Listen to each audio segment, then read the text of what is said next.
Welcome to webinar number 9 by the Business Resiliency Task Force, which, if you aren't aware by now, hopefully you are, that it's made up of the Grand Prairie District Chamber of Commerce, the City of Grand Prairie, and the County of Grand Prairie. And we've had a lot of help from a lot of great organizations in town trying to help people get through and continue to get through what we've been doing over the last, 9 weeks-ish.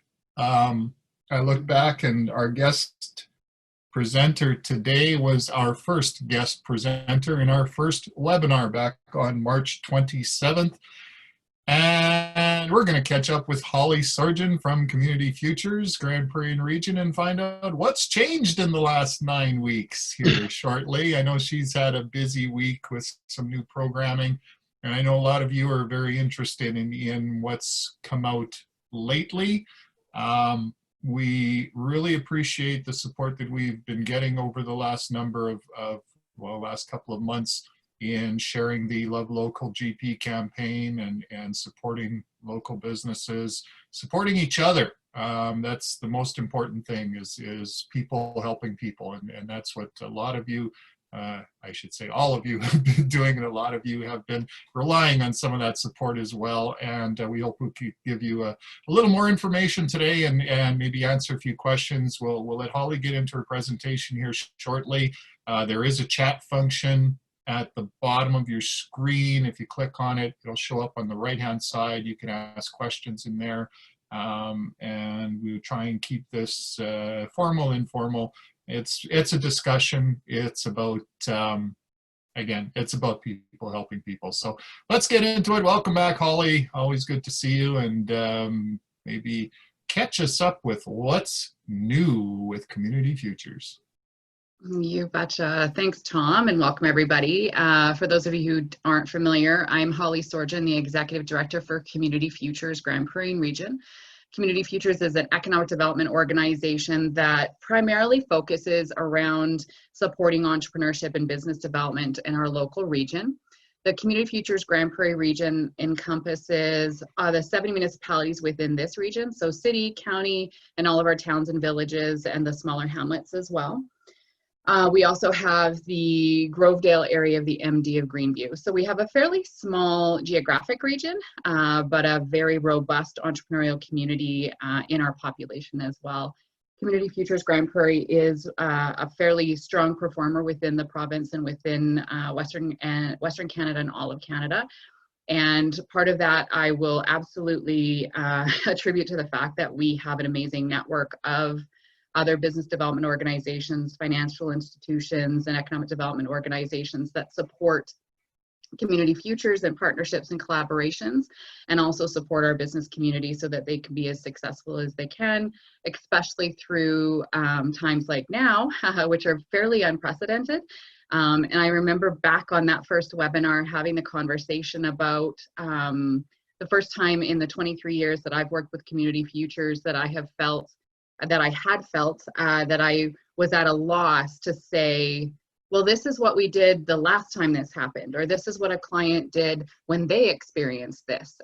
So we've been definitely feeling our way forward, as I know all of you as business owners and organizations and representatives who work with customers as well have been doing.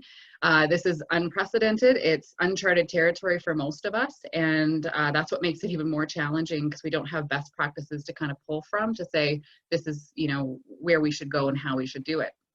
So the Business Resiliency Task Force is an amazing vehicle because it really helps to not only connect with the community in a way around crisis management, but bringing information back to the people who need that connection or the information that they require to move forward. So lots has changed in 9 weeks. It feels like it's been a lot longer than that and a lot shorter all at the same time. Time has went exponentially fast in some ways and very, very slowly in other ways. You will recall that at the time that I presented, I think it was pre the launch of the Advisory Services Voucher, which is a program that Community Futures was contracted to provide to the Resiliency Task Force. Since then, we've met with 31 businesses through the phase one part of that, and continue to coach and support them as much as possible, linking them with things like personal counseling and business plan development and cash flows and all that kind of stuff. And then we've also referred a number of those businesses into phase two for approval to work with other advisory services organizations to help them to solidify and gain traction in the business pivots that they were taking, to help them strengthen as businesses into the recovery phase, and to really support those businesses moving forward. So that's been a really positive program, and we're looking to continue to support those that had applied up until the hold date. And I have to say, some of the stories that I was sharing a week in are certainly still resonating, but are different. 31 of those businesses, in addition to the 130 plus business clients that I've talked to from our loan portfolio with Community Futures, I would say that the news is more positive than maybe we would think. Our businesses in this region are naturally resilient. We are entrepreneurs in general, and even our nonprofits are very entrepreneurial in the way that they think, feel, do. So if we can't go over it, can't go under it, can't go through it, we're just going to blast a hole or something, or just find a whole new route to go. And that's what we do as a community. And I think we did that really quick, and we did that very effectively. And I know that the businesses in this community feel that. We were quick to support local. It was wonderful to see businesses supporting other businesses. It was really interesting to watch how our value and supply chains were really evolving, so that businesses could work with other businesses and they were seeking each other out, and how we as consumers and customers were really embracing the new way of shopping and the new way of getting the services that we know and love.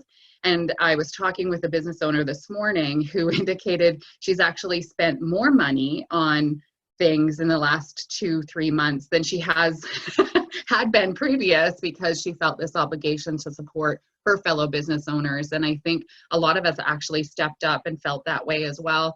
A lot of people that businesses we wanted to support that maybe we hadn't been, because we hadn't been able to get to the store or get to the restaurant. Well, now we were getting takeout and curbside and being catered to on Facebook to shop and all of those things. And I think we're going to see a real shift into new ways of doing business and how we effectively deliver services to clients and customers. And that online piece and the more personalized customer service, I think, is really going to benefit our region as we move forward.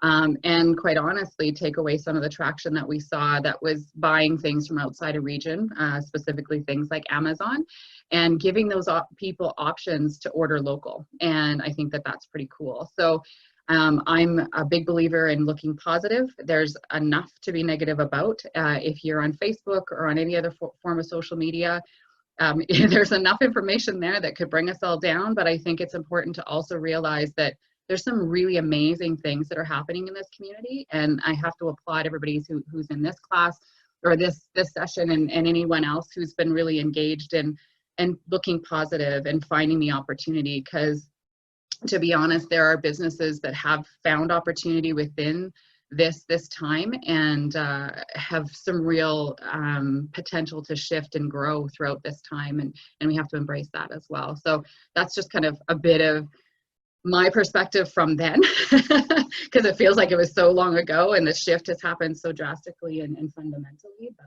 yeah, it really does. Yeah, I mean, it's in some ways it's amazing how far we've come since then, and in trying to adapt to the new whatever this is, and I think it really does resonate, the support that people have given each other, and just see a whole lot of support for local businesses, and maybe a real appreciation for what we have up here and how special it is, and what an incredible group of people that we have living in this area. And it's been sure. remarkable to watch. And anyway, Yeah. go ahead. Yeah. No worries. I appreciate that. So today I do want to speak about a couple of different programs that are just kind of in their seminal stages, and they're not, but they are just coming out, and to kind of add into the portfolio and tools in your toolkit so that you have some good information moving forward. And as you all know, every time, it seems like almost every day there's some changes or some evolution of the programs that are available, things like criteria and stuff like that. So I'll do my very best to give you the information as I know it, as at May 22nd at 12:15, because who knows what it'll look like on Monday. But I do have to give some credit though, because what I've heard from a lot of business and what I've heard from different stakeholders is that our different levels of government are hearing us. And I think that if nothing else, that's been fairly fundamental to us being able to recover, is because they are listening and they are making changes. As frustrating as it might be, they are hearing where we say there's a gap in a program or that it's not effective. And organizations like the Chamber are really helping us get that message forward. And quite honestly, I think we have been very spoiled, and hopefully it continues in some way, shape, or form. But the open houses and town halls and the calls that we've had with our ministers and our premier and different levels of government have been unprecedented again. And I think I have to applaud them in being connected to their communities and listening to what we have to say. So a lot of what I'm talking about today is about government hearing what we had to say as business development organizations, as businesses, and as economic developers, as to where we felt there were gaps in programs, and specifically around the programs that I'm going to talk about today and where they fit those particular gaps. So what I'm going to start with is the program that's been coined the Regional Relief and Recovery Fund. So RRRF for short, because that's really easy to say. So where these programs actually came from was the government had introduced the Canada Emergency Business Account back actually quite a long time ago now, which were loans up to $40,000 that were supported by the government, and they were adjudicated and offered through the financial institutions. So many businesses were able to access those funds, and they were very simplified processes. When you were working with your own financial institution, you could apply online, and you found out very quickly if you were eligible or not. So what we found though is we're getting some feedback, and the federal government was hearing there's some gaps, and the Seba loan is not at that time, the Seba, which is what I call it, was not applicable to sole proprietors. It was for businesses who had payroll from 20,000 up to like 1.5 million. And there were some other stipulations as well. So as you can imagine, a lot of businesses aren't structured in such a way that they have salaried employees or employees who receive wages. There are lots of sole proprietors in our communities and all throughout Canada who actually that's just a function of them. They make their money, but they were not eligible. There were a lot of companies that rely on contractors to do the work that they do, but they weren't eligible. And there's a lot of family-owned corporations that dividend their employees or do owner draw rather than doing salaries as well. So we heard loud and clear, and we were saying it up, and at the same time, our funders through the regional development agencies, our funder for the Western Canada provinces is Western Economic Diversification. We're hearing that from us, and they were hearing it from their clients as well. So last week, Western Economic Diversification introduced the Regional Relief and Recovery Fund. So they launched a little bit before ours, which I'll talk about in a minute. And they have two different streams. So the first stream is requests under 40,000. And if you have been into that portal, it's a little bit confusing. They're starting to refine it a little bit, but we got lost a little bit when we were going through it last week. But those loans under 40,000, specifically through Western Economic Diversification, is to fill in the gaps that Community Futures offices do not cover. So clients who are eligible for that program would be largely from urban areas that are not covered by a CF office. So that would be in our province, Calgary and Edmonton specifically, and a couple of other communities that don't have a CF region that has them in their portfolio. So that I'm not going to focus a lot on that, because those of you who are listening today would not be eligible for the under 40,000 for WD if your business is in a Community Futures region. There's 27 regions in Alberta. And like I said, they cover off all of what we would consider rural Alberta and rural Canada, because there's 290 points of services throughout Canada as well. So I'm not going to touch a huge amount on that one because it's very Seba-like, almost to a T, but just filling in the gaps. That program, though, wasn't eligible for sole proprietors or not-for-profit. So for those companies and nonprofits that are in the Edmonton and Calgary areas, there's still some gaps. We'll see kind of what happens as that evolves and changes as well. The one that I do want to talk about from Western Economic Diversification is the funding requests over 40,000. So these are for businesses that are looking for 40,000 to up to $1 million. And again, so these kind of fill the gaps between the newer program that has the larger amounts for kind of medium-sized enterprise, or how we would consider that. And this program is more for businesses that have less than 500 employees, they're incorporated, they're operational, they've suffered financially as a result of COVID. They've demonstrated that they had 2019 revenue, and that they've also applied for other types of funding that was available through the co-lending program with Business Development Canada, the Business Credit Availability Program through Business Development Canada, Export Development Canada, and Farm Credit Canada. So, and those who have applied for those programs are not prohibited from applying for this program, but they have to have shown that they did try to access funding or financing from elsewhere. Really, it's really about what the impacts are, how it's impacted a business's ability to keep staff, maintain their sector knowledge and skills, maintain their growth structures, that sort of stuff. Like I said, their loans up to $1 million and over 40,000. Sole proprietors and not-for-profits are not eligible for this program also. And if you follow the link that Tom has provided in the chat box, there's actually an eligibility assistance. So you can actually fill out your information and it will tell you whether or not you're eligible and which stream you might be eligible for. And it may also indicate, no, you have to apply for the CF program. So there is an application process, that there's an application on the WD website that you fill out. You have to provide 2 years of financial statements. So this is a bit more intense than what the initial Seba loans were. And your estimated cash flow for your 2020 operations from April to September. So they're thinking this is a fairly short-term thing to help businesses to pivot and to survive and then thrive into their recovery. The difference with this particular fund is that there is not a portion that's forgivable. So 100% of that contribution must be repaid. But the same applies, is that there's no scheduled monthly payments until December 31st, 2022. And then there's a 3-year repayment period that would begin in January 2023 if it's not repaid by that point, with the full balance of that contribution to be repaid no later than December 31st, 2025. So this is for kind of larger scale operations that have either gotten funding or financing from elsewhere and need top-ups to that, or they're going this stream specifically. And this does apply to both rural and urban businesses, notwithstanding if you're a sole proprietorship or a not-for-profit. If you're a sole prop and making more than $1 million or whatever, we need to talk, because you should probably be incorporated. There's some benefits to that. So that's a bit about that program. Again, it's kind of to work in collaboration or in to fill the gaps as well in the programs that already exist.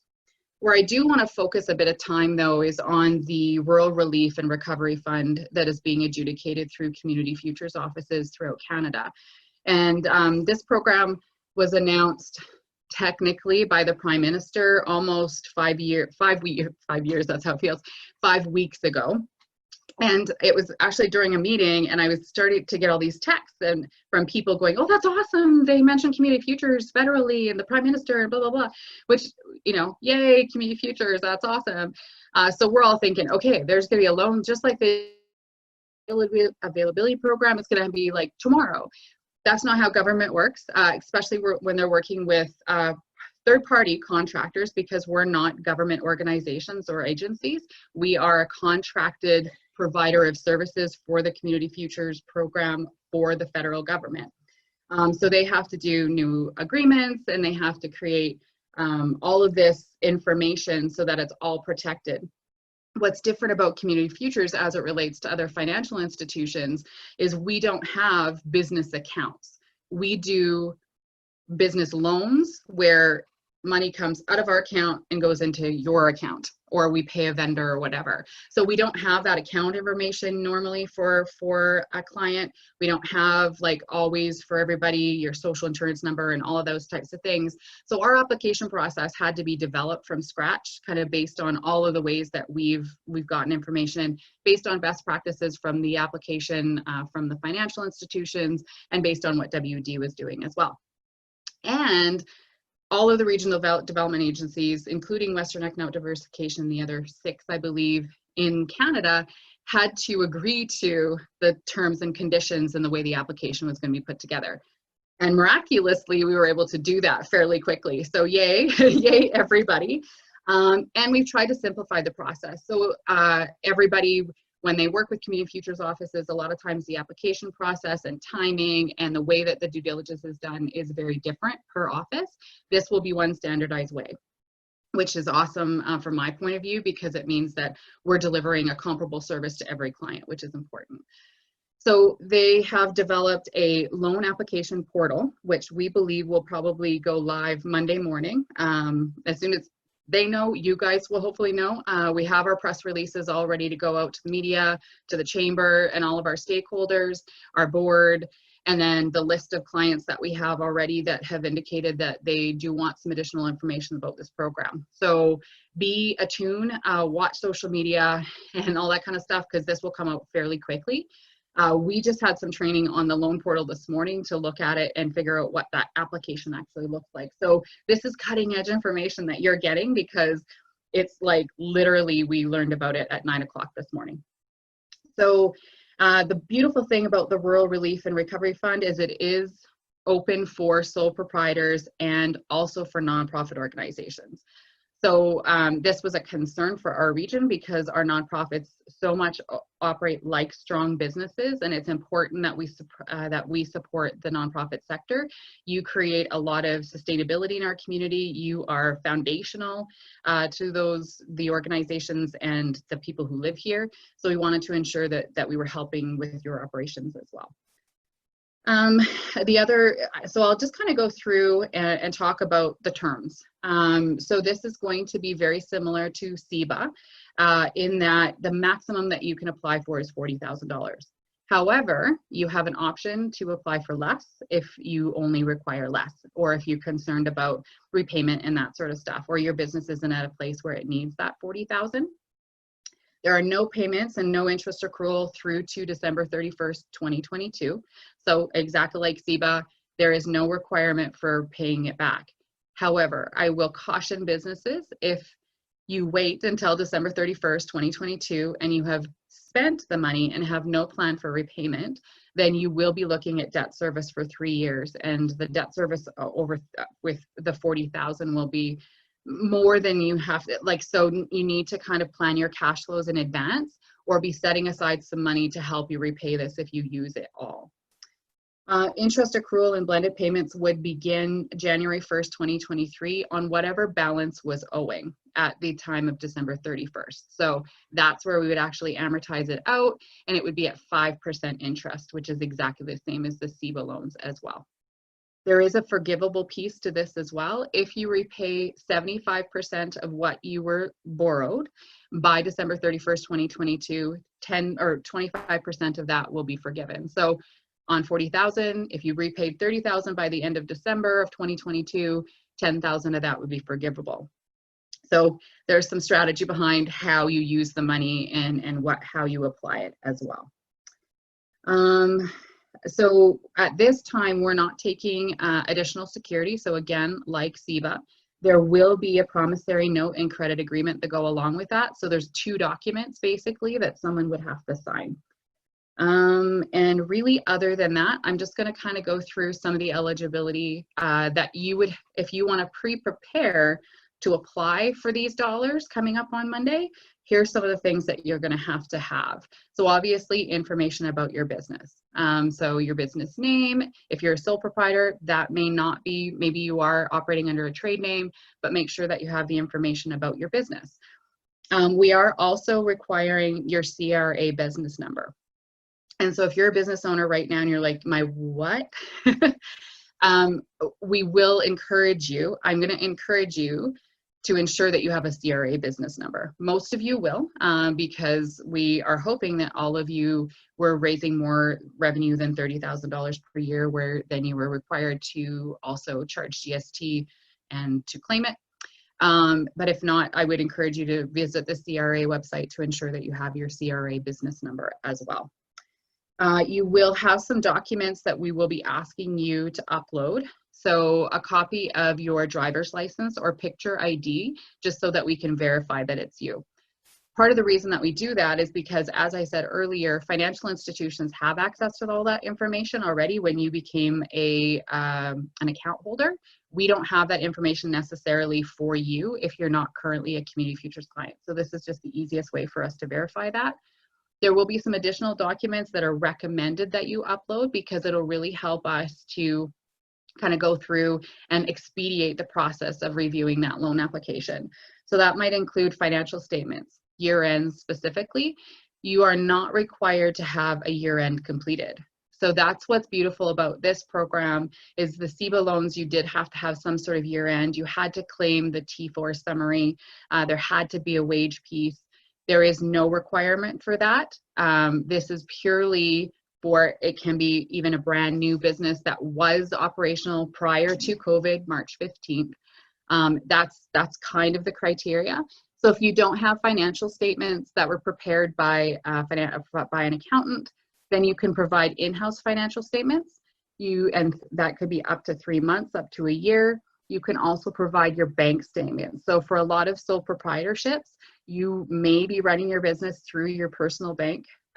We don't recommend that, but if you are, you can provide your bank statements and indicate to us which of those are business revenue and expenses, just so our whole thing is just to ensure that the businesses that we are doing financing for are solvent businesses or legit businesses prior to COVID. If you don't have those, you could also upload your cash flow forecasts and any in-house spreadsheets that you might have also developed. So it's fairly loose. Barry, who is on the call, is one of our business advisors, and I'm sure he cringes a little bit. We all were like, oh, okay, that's not how we do business, but this is what our job is. We've been contracted to do and to administrate a program that the whole idea is to ensure these dollars get out there and working for business. So that's our job, is to ensure we do that in a quick manner. Other than that, I mean, at the end of the day, it's fairly straightforward. When the link comes out, it will likely come out as a link to the main loan portal, which will be located on our Community Futures Alberta page. There is a Community Futures Alberta and then a Pan West and then Pan Canadian. So you can get through it a lot of different ways. WD will also have it posted, I'm sure, on their press releases and their websites. And our website will have a link to the portal as well. You'll click on apply here. And then just like every other program that you're gonna do, you'll have to register as a user, and then you'll get a confirmation email that you respond to verify that it is you. And then you can start application. The application, for all intents and purposes, is about 3 pages. And it's literally some clicking and some filling in the blanks. And then the last page is where you would have to attest that you haven't received funds from another government program, because that would automatically disqualify you for this program. This program is specifically to bridge up the gaps in the programs for those new businesses and businesses that aren't eligible, even for the Seba loans with the new expanded criteria. Some of the questions that we've had from applicants or potential applicants are, well, the Seba criteria has changed at the federal level, but the financial institutions may not have already instituted that in their application process. I know they're furiously working on it as well. we can work with you through that process. We just want to ensure that there's no double dipping, if that makes sense, so that we can ensure that that money goes out to as many businesses as possible. And I would reiterate before to caution going for the entire amount if you don't require it, because you have to repay most of it and you'll have to cash flow what that looks like as well. But yes, absolutely. I would really make sure that you know what you need the money for. The application does ask for what you plan to use the money for. Maybe it's rent, maybe it's a piece of equipment, because you can use that because that's an everyday expense. If there's some non-deferrable expenses that you have, it will be very similar to Seba in that it's not for repayment or prepayment of existing debt, or that it's not prepaying or paying management or out dividends and stuff like that. So there is still a little bit of parameters, but it really is about, do you have a plan for where this money is actually going to go? Yes, and also a lot of the questions that we've also received are around the CERB funds. So some of our sole props and some of the owners of our companies have accessed the Canada Emergency Response Benefit. I think that's what it's called. I'm so used to the acronyms now, I forget what they're really called. If you have accessed that program, that is not part of the business programs that have been announced. So if you access CRB, that was specifically for things like living costs, that does not disqualify you from this program, especially for sole props that we're having to close, and we're doing a lot of work to try to repivot and reopen and plan what that looked like as well. So that's, I guess, in essence, everything that I can tell you. I will say every office has just about $1 million per office, and I don't know if that was for public consumption, but now it's out there. I think they have to release it because it's a government program. That being said, as you can imagine, I think that we'll be very busy for a short amount of time. And Barry and I are kind of going through those, and we've talked a little bit about how we're going to do it administratively. Our office is ahead of the game because we do most of our disbursements and stuff electronically already, so that can expedite the process. But yeah, I would encourage you, as soon as the information comes out, if you do plan to apply, gather the information that you can, make sure it's saved to your computer so you can literally just upload it. Take pictures if you can, because really, who has a scanner at home if you're not working out of an office or somewhere where you can scan readily? Take some pictures, post them, upload them. The more information we have, the less we have to question. The loan portal actually tells you when it's been received. It'll tell you who it's been assigned to, and you'll have contact information. And it will also show you every time we change the kind of, if it's in a review and where it's being approved and that sort of stuff. So hopefully as a client, if you're applying, you'll have a really good idea about the process and that you feel connected to that process, because that's the hard part, is the unknowns. And you just want to know, did they get it? Are they looking at it? Is anyone looking at it? And when's this going to happen? So our goal is to do this fairly quickly, and we will have money available to us very early next week to be able to start with our first applications and literally go through that money fairly quickly, and hopefully see if there's more coming down the pipe or if there's other ways that we can assist. So the only other thing that I would add is we're always available for appointments and to work with individuals to plan for stuff like this, to plan your business pivots, to work on your business model, to talk about cash flows, because these are all things that are concerns for you as businesses and nonprofits. We've made it a little bit easier for you to book an appointment now. If you visit our Facebook page, you can actually book an appointment now, and that will take you to either myself or to Barry, our business advisor. Barry, wave if everybody can see you. He's right there. So you can book an appointment with either of us, and we can actually go through some of this stuff with you. But I would say I think it's going to be a very busy time, and if you can get your application in fairly quickly, at least you know you're part of that first round and in the queue right away. So that's it from here. I'd be absolutely open to any questions that you might have, because we have some time as well. Excellent. There you go. As I unmute myself. We shared the Facebook page for Community Futures there on the side. No questions so far in the queue. I just had a question. Go ahead, Tanya. Sorry, I'm not following the rules. That's okay. I can't tell you any differently since you signed my check. So I know the rule. Holly, I'm just wondering, is there any, so each CF office has been assigned $1 million.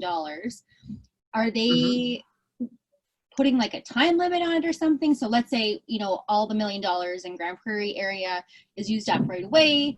You know, can you tap into the other funds, or have they kind of not really figured that out yet? Or There hasn't been a time frame attached to that. That being said, we've been assured that if one region is particularly active in these loans and perhaps another region isn't, because every region is not created equal in all of our community futures lives.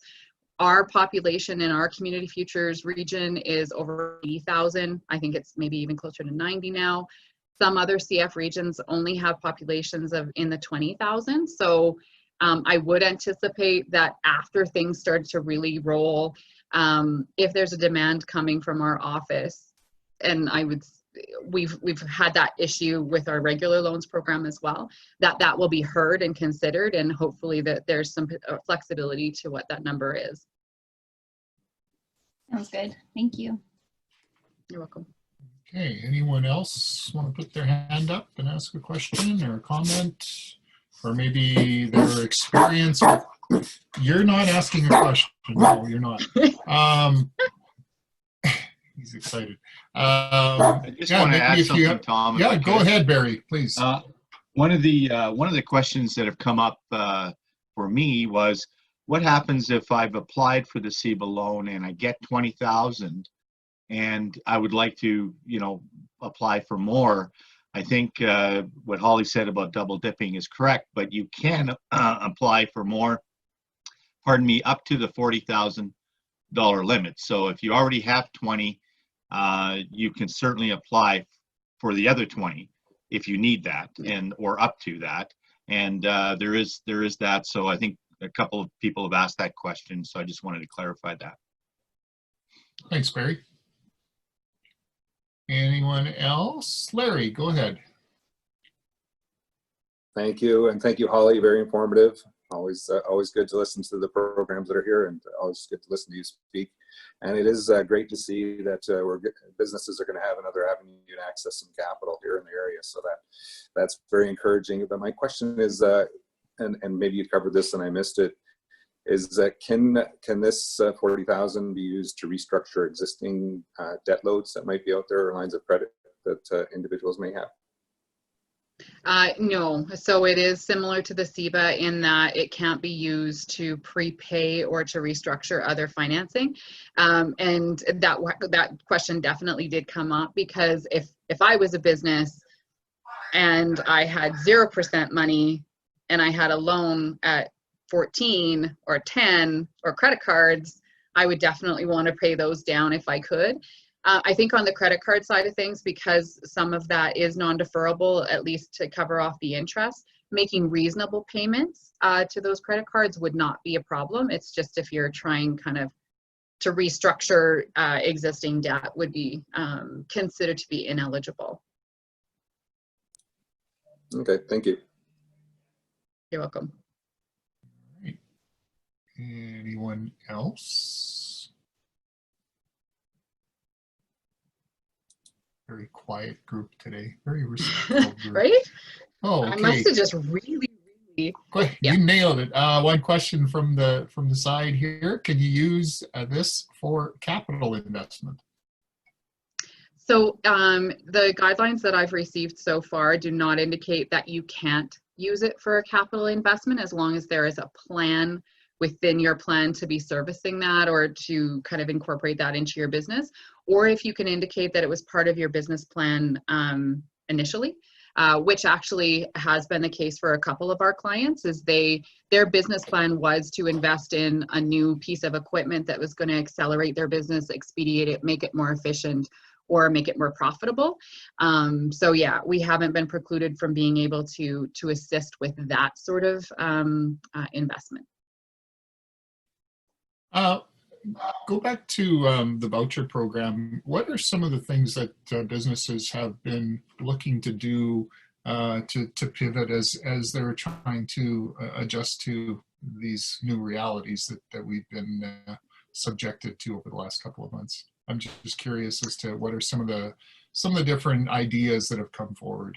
Maybe if you could share. Oh, yeah. And you know, we kind of made some assumptions when we kind of put it all together, thinking that businesses would probably access these services for, you know, some fairly concrete type of stuff. And so we've had businesses that were accessing the fund to work with an HR professional to ensure that their business is in a good place for when they re-engage or are planning to actually hire.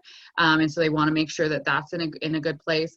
We've had businesses that wanted to engage working with an accounting firm to assist them in getting access to some of these programs because they just feel that they need that assistance, or maybe they needed some help to ensure that their books were up to date or nice and solid, so that as they're throwing stuff at the wall to see what works, they can see where they're actually making some difference and where the cash flow is coming from, so they know which avenues to kind of pursue more fully.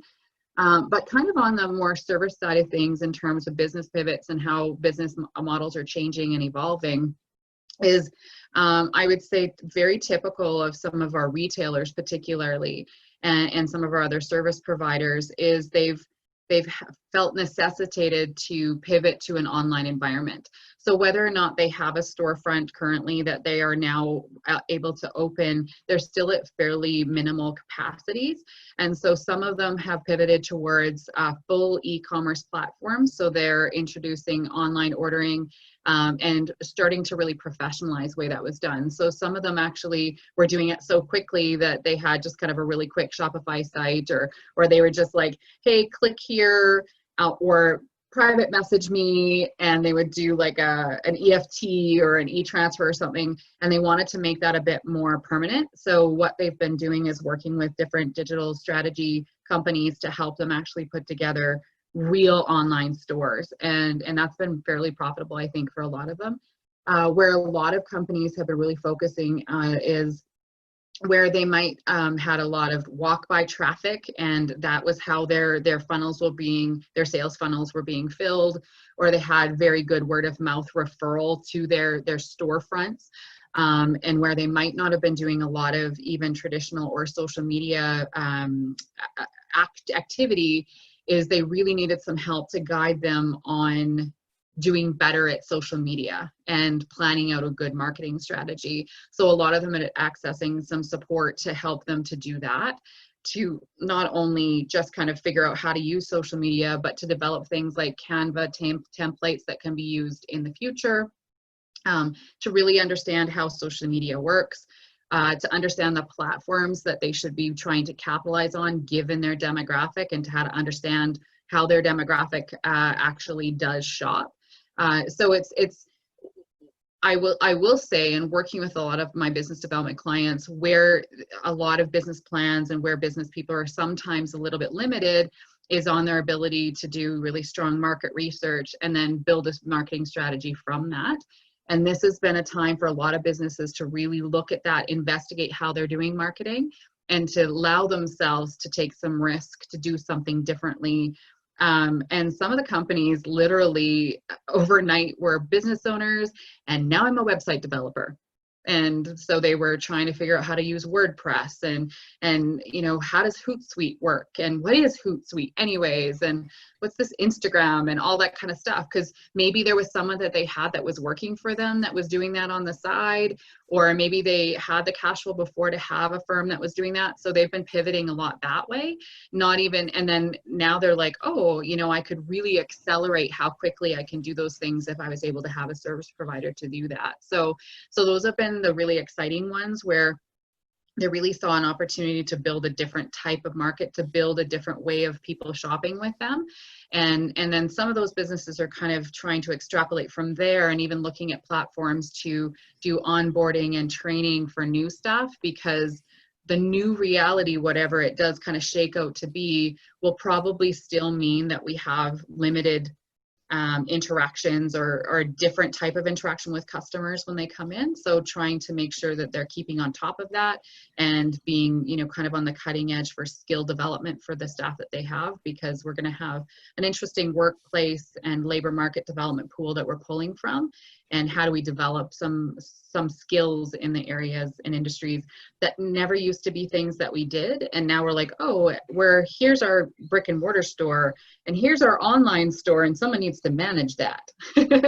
So they'll have different needs for staff as well. So yeah, there's some great conversations for sure. Hootsuite, that's something a lot different back in the day. Like, we won't even go any further down that road.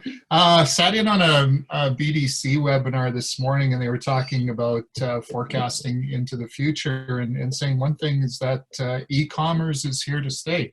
You know, a lot of businesses are looking online, and that it's not going anywhere, and that this has also allowed for some supply chain diversity and regionalization. Is that something that you're starting to see as well, and from your, big time. your corner of the world? Yeah, that's what I was mentioning earlier. What I've really heard from a lot of businesses is that they've recognized how vulnerable their supply chain actually is, and trying to identify how they can source local manufacturing, local service providing, that sort of stuff, because they're seeing that there was gaps or the inability to get product when they needed it and that sort of stuff. So yeah, absolutely. And I would definitely say that whole e-commerce thing is definitely here to stay. I think it's going to change the face of how we do business. It's going to change, and it may change how businesses utilize space, how much space they actually require. They're understanding drop shipping, they're understanding instant fulfillment. They're understanding how they can use other tools and other service providers to help them fulfill customer needs, rather than having that kind of brick and mortar space. So some will pivot, I think, even to go fully online to see if they can really draw traffic that way. And if we can really consistently build that whole buy local, make it easy, because we're easy button people. Amazon is easy, and I'm not picking on Amazon because they have a business model that works really, really well, but we have local providers and do most of that stuff, and they just needed to find the easy button, and they've had to pivot to find that. And now we're all fairly spoiled, and we're used to being able to just Facebook message. And I unfortunately give shouts out to businesses that I've done this with, because I don't always get downtown to shop at places like Fashionista or Soul Addiction or, you know, all of those places, and they're on Facebook and they have a little like wine, and you can watch them with different clothes. Well, if I can just tell them I want this in that size, and they go, it's this much, and I e-transfer them, and they pull up and they bring it to my car, why would I ever use Amazon again? Like, Amazon doesn't do that. It's a drone. Nobody talks to me and tells me I look wonderful, you know, things like that. So I think our business has done this amazing job of connecting with customers in a different way, and then also making it easy for those customers to spend money with them. And we have to remember, we have to make it easy for people to spend with us, because they can spend anywhere. So there's a comment by Graham about Get Social by Michelle Carville. Along the lines of what you were talking about. I'm not sure if you're familiar with that, or if Graham would like to just maybe tell us a little bit more about that. Oh, thanks, Tom. Yeah, I was just listening and heard Holly pipe up about how business owners are finding a need for designing a strategy campaign that some people are not. It's a little harder to find it at this point, because of the fact that it's so rapidly evolving and changing quickly, and all of the demographics now that are out there for businesses are definitely on social media platforms. So the recommendation I put there was just a book that's been released recently by a lady, Michelle Carville, in Britain, and it's called Get Social. I highly recommend it. I'm listening to the audio book at this point, and she has strategies in there that you can incorporate to target your demo, find out what platform they're on, and then how you can market through those platforms. So that's basically what my comment was about. Really appreciate that. Thanks, That's Graham. awesome. Thank you. No problem. Yeah. Those are great. I always like it when people are, here's a new resource. I'm like, oh, another one. that's the awesome. thing. Like, I mean, That's we all of us, we're building these lists and we're building these links and we're building this, this knowledge, this new knowledge about a lot of this stuff and training ourselves into some of this stuff. Yeah. Yeah, I mean, in some ways, can we say this has maybe been good for some people in expanding, their horizons a little bit? I mean, we're trying to find, rainbows in the clouds kind of thing. Is that, but I mean, have you seen people kind of, again, teaching old dogs new tricks and maybe Oh yeah. getting a little better at what they're doing? I have been watching people who've been in business a long time and actually seeing them really take this on as a challenge. And it's almost like they're newly in business again and they're re-engaged with their business model and they're engaging with their customers differently.